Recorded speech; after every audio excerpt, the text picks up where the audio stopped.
Diqqat, shoshilinch xabar. O'zgidromet agentligi hafta davomida kutilayotgan tezkor ob-havo ma'lumotini e'lon qildi. Fuqarolar tezda xabardor bo'ling. Assalomu alaykum, hurmatli tomoshabinlar. O'zbekiston va jahonda sodir bo'layotgan eng so'nggi va dolzarb xabarlarni o'tkazib yubormaslik uchun hoziroq like tugmachasini bosib qo'yishni unutmang.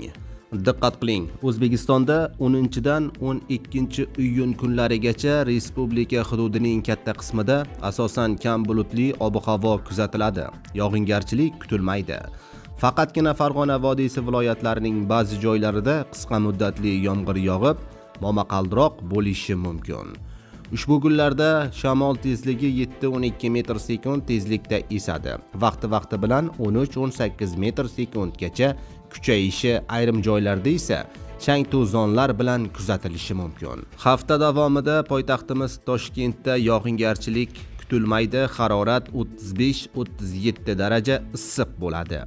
10-iyundan 12-iyungacha yog'ingarchilik umuman bo'lmaydi. Havo harorati esa asosan 21-23 daraja, kechasi kunduz kunlari 33-35 daraja issiq bo'ladi.